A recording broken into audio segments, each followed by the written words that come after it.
What was striking, and what is always striking in the case of the Swiss Civil Society Platform on Migration and Development, is the diversity of organizations that are around the table, the diversity of experiences, work experiences, the diversity of focuses that are around the table. Organizations around the table work on different issues, different dimensions. May we speak about labor migration in the south or integration in the Gemeinde of Basel. Organizations also work on different moments of the migration cycle, at different stages of migration. May that be in support of refugees or displaced people in refugee camps in the south, or may that be with returnees, may that be with candidates to migration in order to develop their skills or to prepare them to the migration cycle. So another element of diversity within these organizations, diversity of moments within the migration cycle where they work. And they work in different locations in Switzerland, different levels in Switzerland, different countries, in the south, in the north, in countries of origin, countries of destination, sometimes bridging between the two of them. So now I'll try to go a bit into the, let's say, main reflections or observations, experiences shared in these different tables, and try to link it a bit to some of the key policy implications one could identify.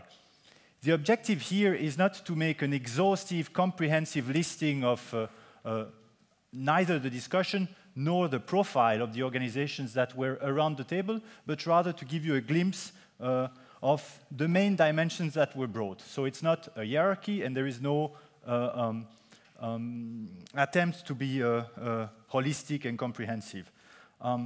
Starting with human rights, the human rights table linked with integration and inclusion. So already a very broad topic, or broad topics in plural.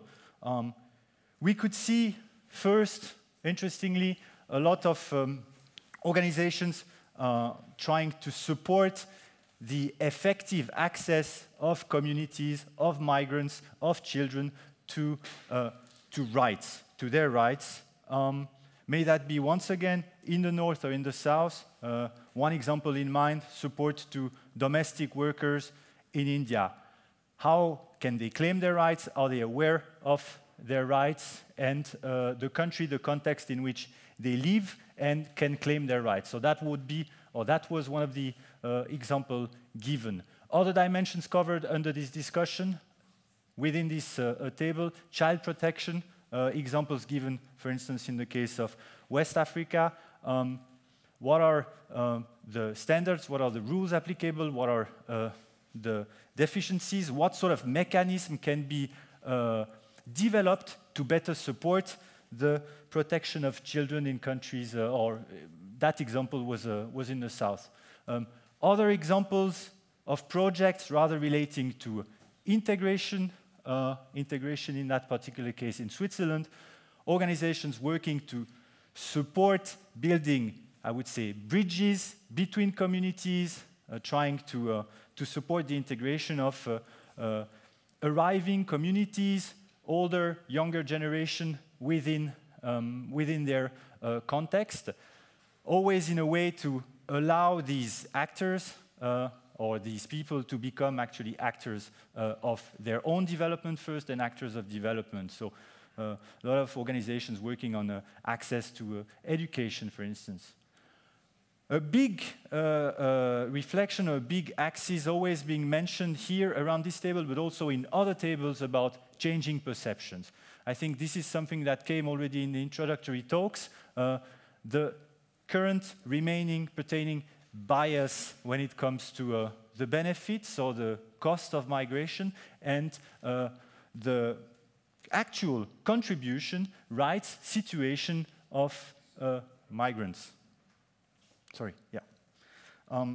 So within this table, or at this table, projects already referring to the importance of including these awareness raising, this change of perceptions within their activities. Two policy implications came a lot, or came explicitly within the discussions. First of all, when one speaks about human rights, about the rights of of migrants wherever they are. Principles, a lot of standards do already exist.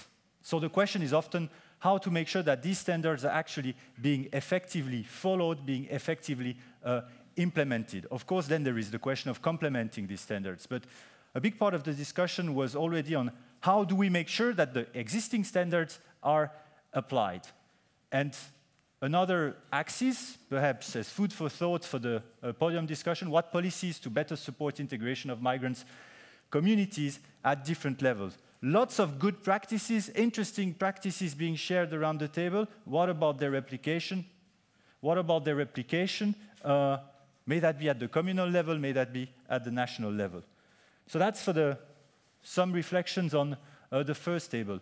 On labor migration, I attended two particular contributions. One of an organization working in the south on labor migration. So when I say in the south, let's say between South Asia and the Middle East, and on the issues that are relating to these migration patterns, and on the questions linked to ensuring the protection, once again, of human rights, labor rights of the workers, of the migrant workers. And we saw or discovered, learned about practices on how to support the access of these migrants to their rights, how to better support their preparation to migration if they decide to migrate.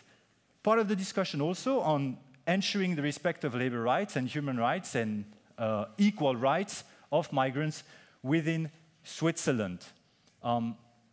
So here, two policy implications. The potential of migration, often recognized, and its contribution to the development of countries of destination, for sure, origin, and migrants and their families, often recognized, but what about the framework conditions? What about the policies that allow this contribution of migrants to development to actually take place? And another axis of policy implication, I would say, what about the responsibilities of all the actors around the table? We spoke and we speak about international cooperation, about standards, about the responsibilities of the states, the issue of the employer's participation, of the private sector contribution to ensuring labor rights, to ensuring decent work, were also questioned. So here, as part of the coming discussion, or as a source of inspiration for the coming discussion, the question of this multi-stakeholder approach in practice. And what about the role, for instance, of the private sector? Third table, contribution of the diaspora to sustainable development. Here, this table is, I would say, both a topic, referring both to a topic and to a critical dimension of the so-called migration and development nexus. Diaspora is often referred in many of the hypotheses, working hypotheses of migration and development. The diaspora, we saw this morning, while the concept is, or the definition of the concept is, are several, let's say, or several understandings or self-perceptions of the diaspora. It can also actually relate to a group, and we saw it when it comes to the participants around the table. A lot of people taking part in these discussions were representatives, were members of the diaspora. Lots of activities here, again, on building bridges.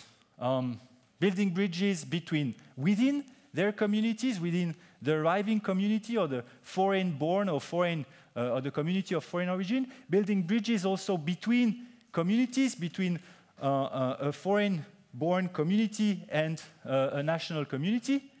Mediation activities were also being mentioned, mediation activities between one community and the local or national authorities. Lots of ideas, initiatives also on supporting, on the linkages between diaspora and their country of origin, and on supporting economic or human development in the countries of origin. A lot of ambitions also to build these bridges, to allow not only investments, but also capacities, knowledge to be transferred in the countries of origin. We spoke also about the change of perceptions in the country of origin. Sorry. And additional elements that was mentioned, for instance, by Ramla this morning, how to support these ambitions. So some organizations already trying to support their fellow colleagues from the diaspora to put themselves in a capacity to project themselves as actors of development, to put themselves in a situation to support development processes in the countries of origin. So capacity building activities here. So here the policy implication, I would say, is rather obvious, automatic. How to better tap from all this knowledge, how to better tap in these capacities, in these accumulated competencies, knowledge from the diaspora, while also, as mentioned by Ramla this morning, acknowledging, recognizing the specificities of these groups, their capacities, financial capacities, and sometimes capacities to project themselves as an organization. That would be for the diaspora table. Last table, forced migration. Lots of issues mentioned here again. I'll mention two to be brief. Organizations referring to their work in support of displaced people in distress, in support of, for instance, refugees, of displaced populations. The Syrian crisis was mentioned as an example. And here already the policy implication, what happens after the short-term support is being provided? How do we bridge between short-term needs and longer-term perspective? How do we make sure that a supposedly temporary situation remains temporary and leads to a next step of to longer-term perspective for the populations that are involved? On forced migration, a lot of discussion also on the question of root causes. How do we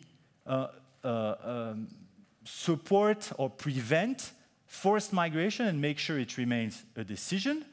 Discussion on resilience to climate change, to promoting good governance, Friedensförderung, violence reduction.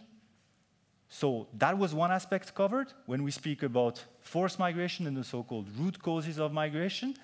Elements also of what happens if. So what happens if this resilience, what happens if this work on the root causes, or this support on preventing root causes for migration to happen, actually do happen? What about the current state of international protection? Are all the forced displaced population covered by international law? Answering the question is one way of already answering it. So question of protection gaps was already alluded to. That's one policy implication that I would mention coming from this discussion, how to remedy these protection gaps. What about these very probably soon to come forced displaced as a result of climate change? What are the obligations of the international community, of individual states, of the population communities themselves and their rights? And the other one on the link between short-term emergency response and longer-term perspective was already mentioned. So that's for what I would call thematic table discussion, so the harvest of some of the experiences and some of the reflections on policy implications that were given. That's one aspect, but based also from this discussion, one could already extract a couple of general remarks, general observations, I would say as food for thought for the coming podium discussion. So a couple of axis elements that were, for instance, already at the core of the policy briefs that the Swiss Civil Society platform drafted on the occasion of the start of the Global Compact consultations. First, forgive me for the use of the acronym. The discussions in all the tables refer to existing standards, refer to existing processes. So one legitimate expectation, I would say, when it comes to the coming discussions on the Global Compact on Migration, that's what the GCM stands for, is to be and to happen in continuity with ongoing discussions with ongoing frameworks to happen in articulation and to be firmly anchored, for instance, in the human rights framework, international human rights framework, or the Sustainable Development Goals process, so the so-called Agenda 2030. And as it is the case for the Agenda 2030, the need or the call for policy coherence we saw in the case of the different discussions and also in the introductory talks this morning. Can't remember whether it was Professor Cotier or Markus Reisler that spoke about the linkages between agriculture and migration. What about those interlinkages? What about the implications of our policies, internal or external policy on agriculture and impact on migration? What about humanitarian policies and development policies and trade policies and so on? So a call for considering or for approaching the discussions on the Global Compact on Migration, once again, under the lens of policy coherence, coherence of policies, domestic policies, and coherence between external policies. With the following of the, or while following the negotiations, the consultations and the negotiations on the Global Compact on Migration, one can clearly see that we will most probably not go for a legally binding document. So while regretting it, we also welcome the position of many member states, UN member states, asking for the Global Compact to be as, I would say, concrete, operational as possible. So rather than restating universally recognized standards, moving to the next step, being concrete and moving into the operationalization of these standards. What are the concrete commitments that the member states take through the Global Compact to implement rights? What are the measurable objectives, timelines attached to this action plan, and what are the reporting mechanisms attached to this action plan? Leave no one behind. This is the motto of the SDGs. This is something we wanted to repeat just before the podium discussion. Will the Global Compact on Migration leave also no one behind? What about these protection gaps that some of the tables refer to? Will the Global Compact on Migration be able to answer this, or will at least Switzerland position itself in a situation to remedy these gaps within the coming discussions? Multi-stakeholder approach, this is something that we as civil society also want to throw to the podium discussion, and the importance of not only including civil society, as it was the case in the consultations, but also in the implementation of the coming Global Compact, perhaps also in the reporting, monitoring. Civil society is one, I would say, category or subcategory of non-state actors. What about those employers that some of the tables refer to? What about the private sector? What about the obligations of the private sector to be a proactive actor on this, on the implementation, on the definition and implementation of the Global Compact? And with that, I'd like to end with a general remark that I could extract from the discussion, seeing that, yes, discussion focus on practices, on experiences of all of our organizations. A lot of our organizations do not work on the international level, are linked to organizations that may advocate on the international level, but that primarily works on the national, sometimes communal level. Saying this is also a way to remind that the ambassador is attracting to all the attention now. Repeating this is also a way to say that the Global Compact will be implemented at national level. Hence the importance also to involve the civil society in national policies, discussions on migration and development, and the possibility also for states such as Switzerland to be a role model and to implement its policies no matter what is being decided at the international level. So that's for some of the thoughts we'd like to throw to the panel discussions and to the panel discussants. I won't make it. So now I see that everybody's here and ready and eager to discuss at podium level. So I'll pass the ball now to the Moderatorin. Thank you.